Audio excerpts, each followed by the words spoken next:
Homelessness is caused by a variety of factors, including poverty, inability to afford a place to live, and falling outside of the system, all of which makes meeting housing requirements more difficult.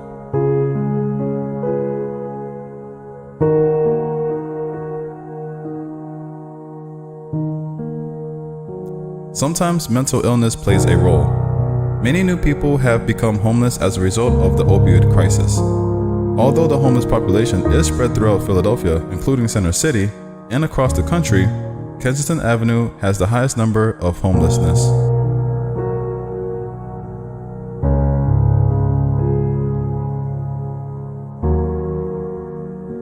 Being homeless or suffering from a mental illness is not a crime.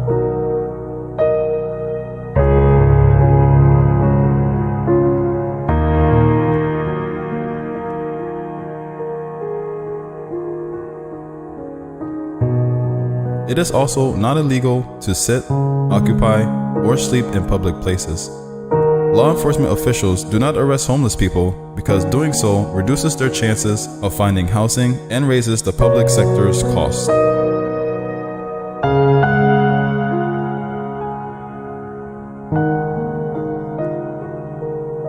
Law enforcement officers are always looking for ways to help those in need of a place to live, while also protecting the rights of residents, businesses, and visitors.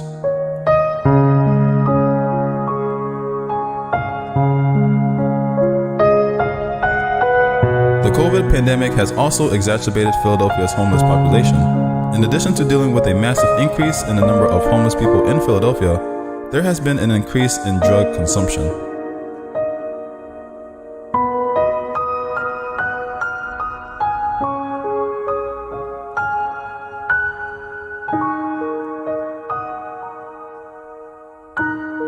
More notably for Kensington Avenue, the reason you see many people sleeping while standing, drowsing, and bending over is due to the drug xylazine.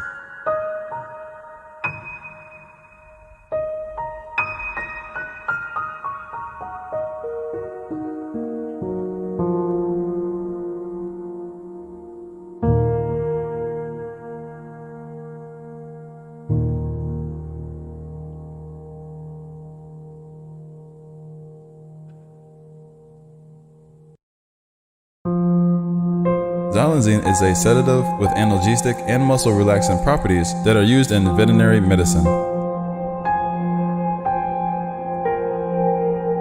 It is used to calm and facilitate the handling of a variety of animal species, including cattle, sheep, and horses, as well as to perform diagnostic and surgical procedures, relieve pain, and act as a local anesthetic. In Philadelphia, xylazine began to gain popularity in the mid-2010s. People who use and sold drugs allege that xylazine had become a highly sought-after substance and that it has become a much more common component of the local drug supply. The reports from Philadelphia, as well as hints that xylazine was apparent in other parts of the country, prompted the researchers and colleagues to try to track the drug's spread across the continental United States.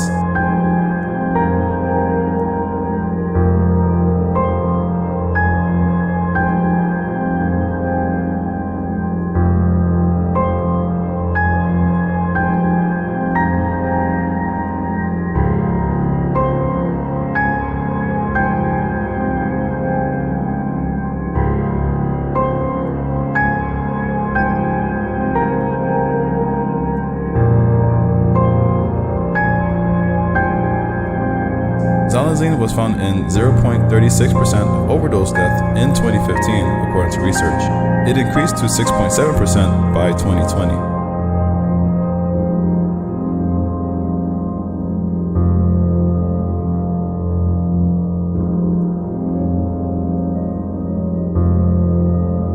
It was found in 1 out of every 5 overdose deaths in some areas.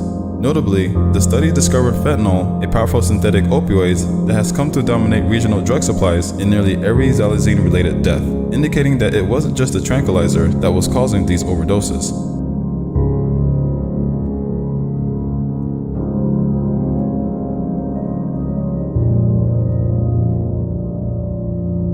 Experts are still trying to understand the risk of xylazine, but they are concerned that the drug, which is not an opioid but acts as a sedative, may increase the chances of fatal overdose when combined with opioids like fentanyl because it can exacerbate the respiratory depression caused by opioids.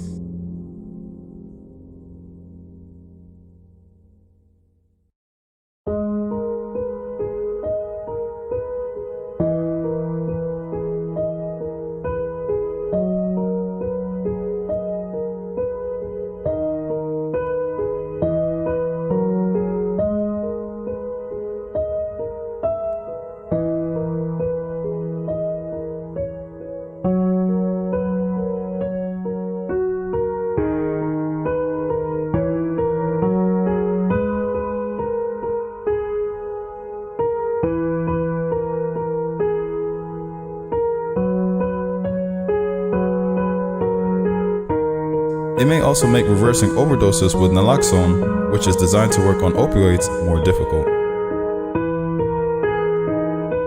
The drug overdose crisis in the United States has been steadily worsening and is now killing more than 100,000 people per year.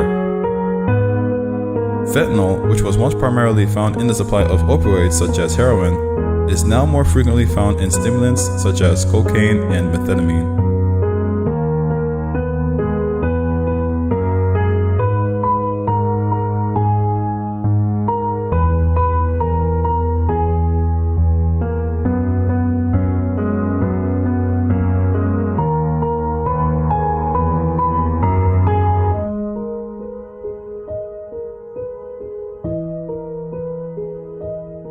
Right now, the drug supply is a complete mess. The number of contaminants is out of control and it's becoming increasingly difficult for researchers to keep track of them. What is happening now is people are not buying what they believe that they are buying, or they are unaware of what they are buying.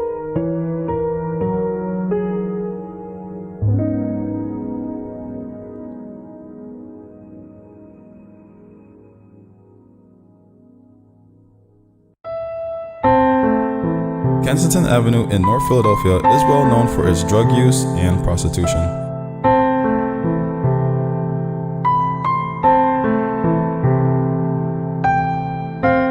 There are many people living on Kensington Avenue who are college graduates with a bachelor or even a master's degree.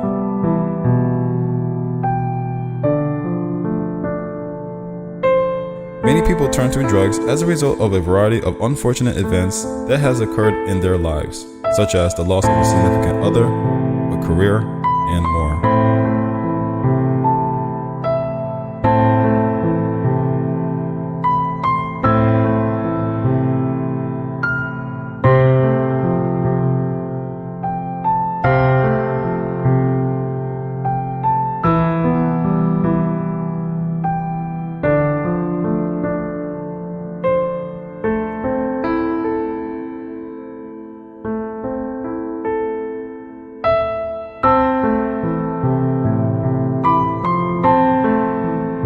It is extremely difficult to explain addiction.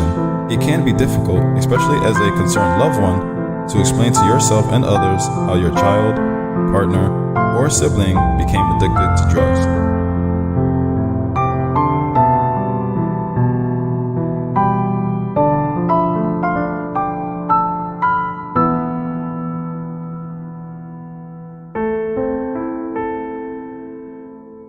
Many people on the outside believe that substance abuse is a bad choice in which someone should have said no, bad habit that just needs to be kicked, weakness that someone can't overcome the withdrawal symptoms, and moral failing that the person has given up.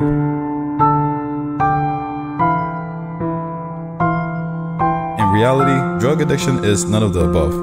It is a chronic brain disease that cannot be cured with a simple no or change of mind.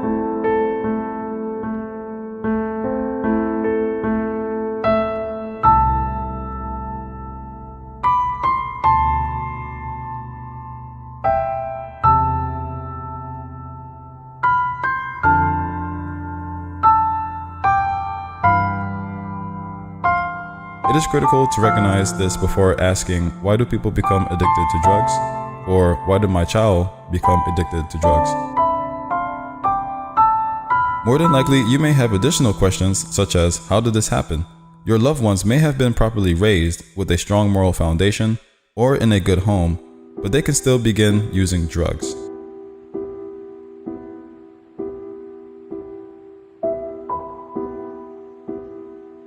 The truth is that people use drugs for a variety of reasons, and they become addicted for a variety of reasons. It is critical that for the individual not to blame themselves or the loved one before you have thoroughly investigated the situation.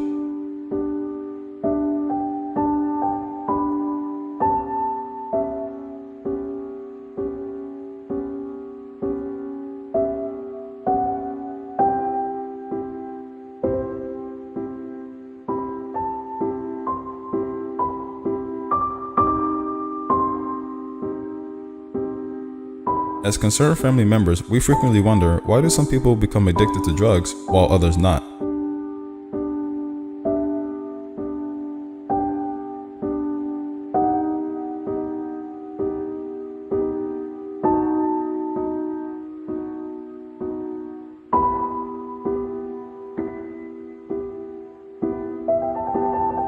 This is a valid question, and many drug users don't believe they'll become addicted.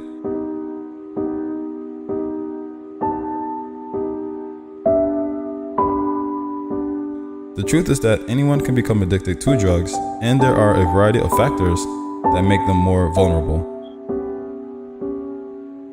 The following are some of the most common risk factors or potential causes of drug addiction.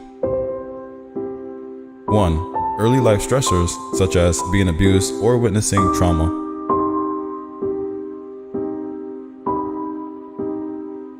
2. Abuse, either physical or sexual, in the past.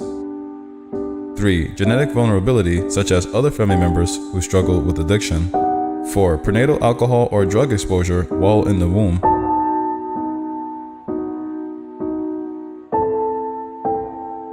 5. Lack of parental supervision or monitoring during adolescence, peer pressure from friends or social circles, or association with drug-using peers.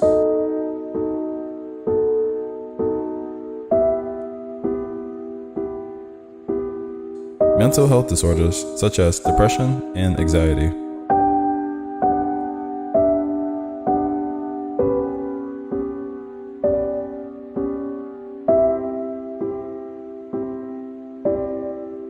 A person's susceptibility to addiction can be influenced by a combination of genetic and environmental factors.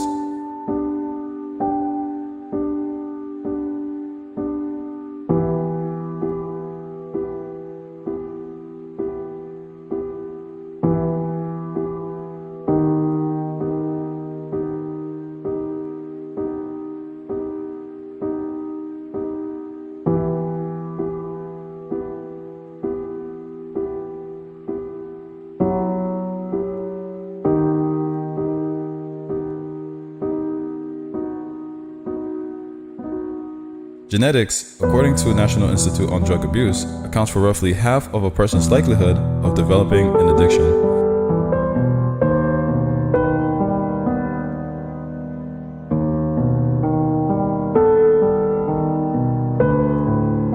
As a result, environmental risk factors such as stress, trauma, abuse, the lack of education, low-income neighborhoods, and high school parties play an important role. Adolescents who use drugs are more likely to develop a drug addiction behavior because their brain is still developing.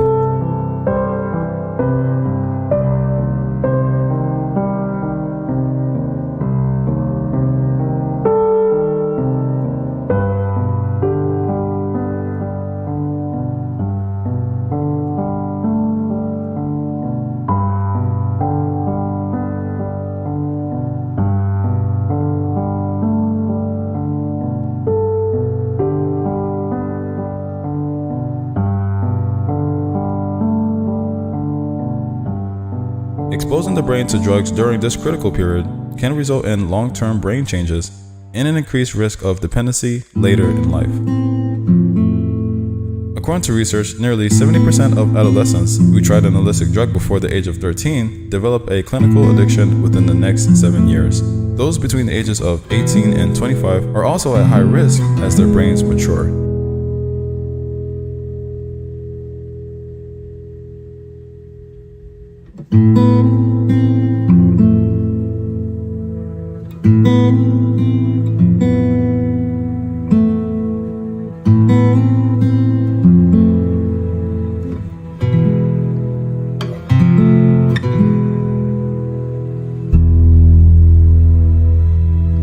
fact, 9 out of 10 people who struggle with substance abuse began using before the age of 18.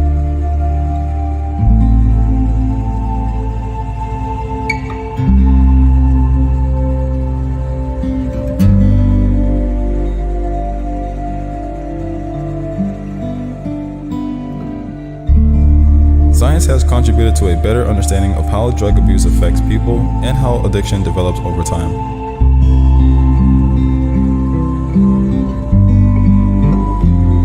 Researchers have been able to see how substance addiction works in the brain using imaging and other cutting-edge technology.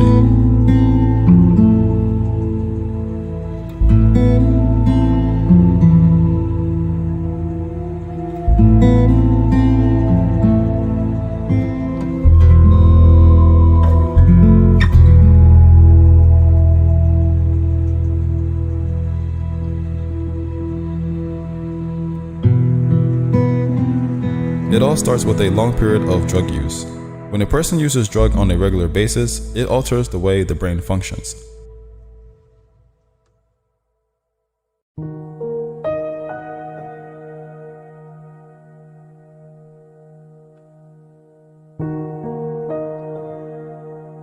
Drug use becomes compulsive over time rather than recreational or voluntary.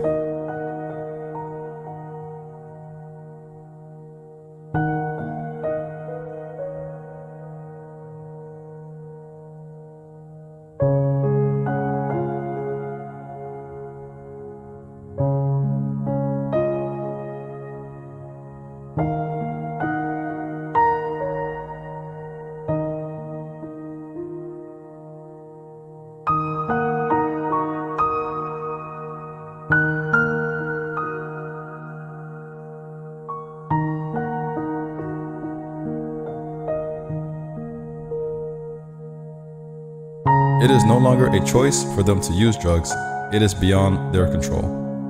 When a person uses drugs, the brain produces dopamine, a pleasure chemical.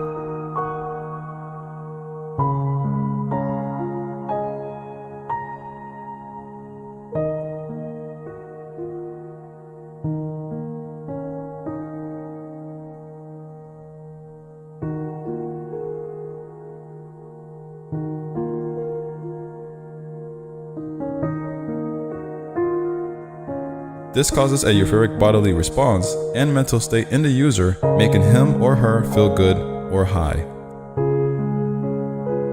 When the brain is exposed to this on a regular basis, it becomes reliant on the feel-good behavior. As a result, it hardwires those euphoric drug-using experiences into its circuitry, and drug use becomes its top priority.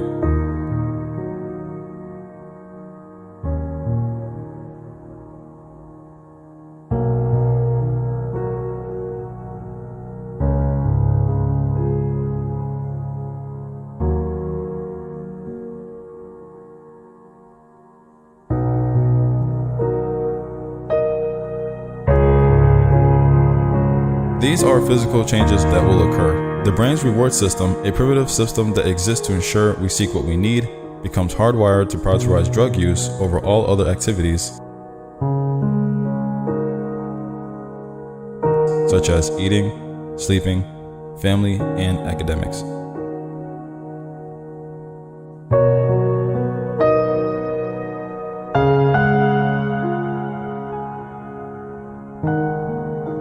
Even when the drugs no longer provide pleasure to the user, which happens over time as the user becomes tolerant to them, the brain continues to push this need. It causes intense craving in the same part of the brain as the survival instinct. As a result, acting on these cravings, i.e., using drugs, becomes an overwhelming and desperate need. The brain believes it requires the drugs to function and survive.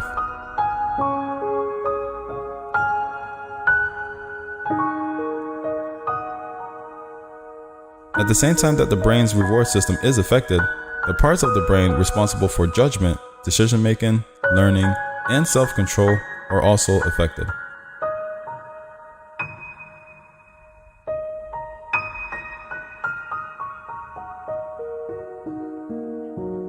Because a person loses the ability to make rational decisions and control impulses as a result of these physical changes, quitting drugs becomes even more difficult.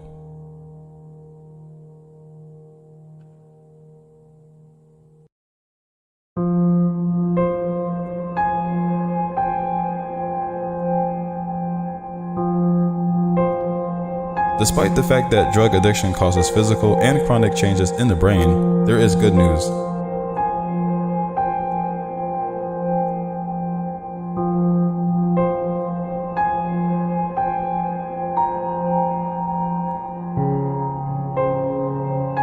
The brain can be rewired back to normal.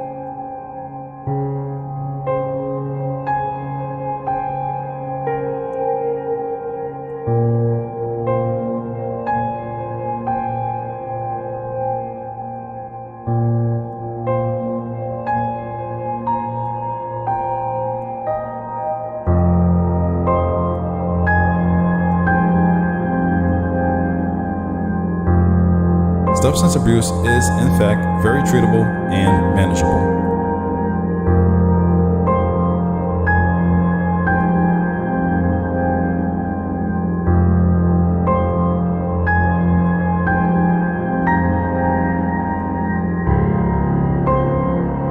Of course, it is not an overnight solution. It takes time for the brain to rewire back to a healthier state, just as it took time for the person's brain to rewire in favor of drug use.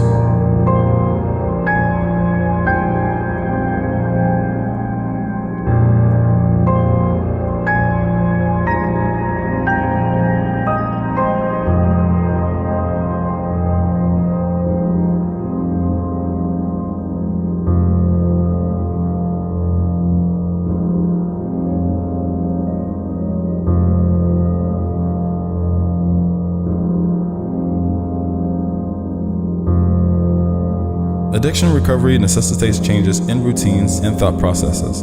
It entails substituting healthy behaviors such as exercise and cooking for drug use.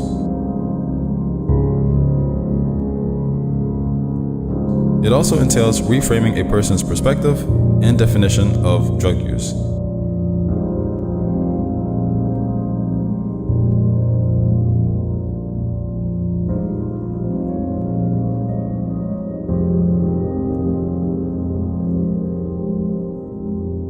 It is no longer a matter of survival, but of destruction. To get to the bottom of their drug use behaviors, education combined with cognitive therapy is required.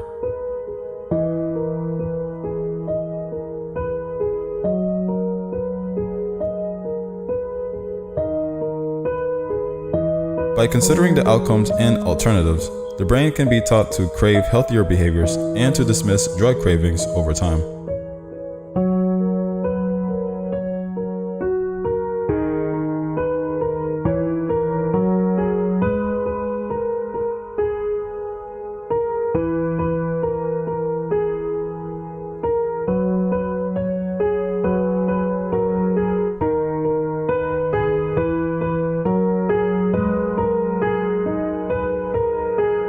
It is possible to teach it to seek and prioritize meaningful relationships and activities over drugs and alcohol.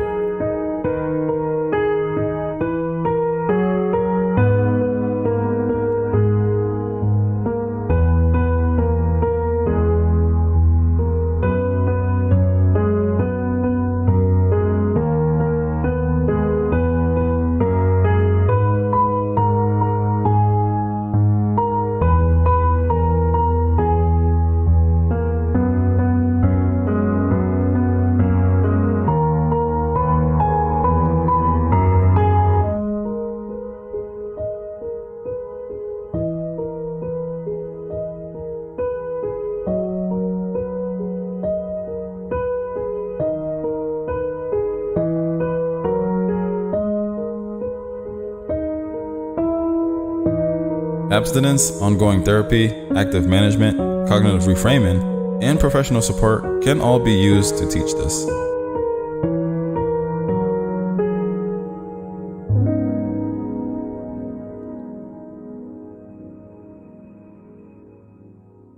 As the homelessness crisis worsened, there has been numerous attempts to regulate in Kensington encampments.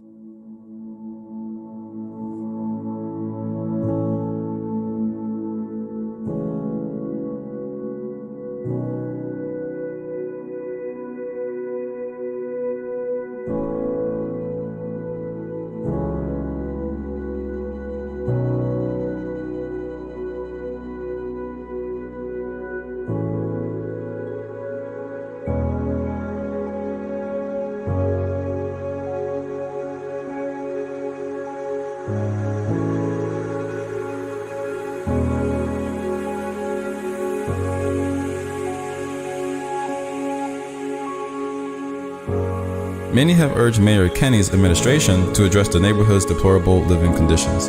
Some people who were made homeless sought permanent housing or treatment.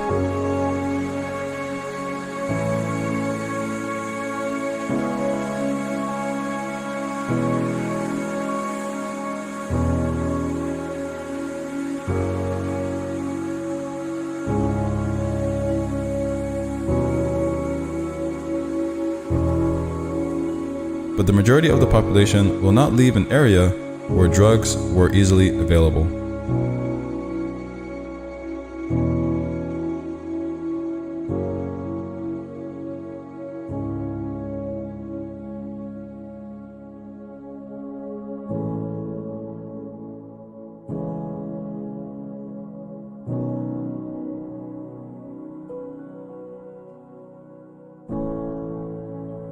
The number of people living on Kensington streets varies according to official estimates. Officials from the city's housing department estimated 300 people, while law enforcement estimated over 650 people.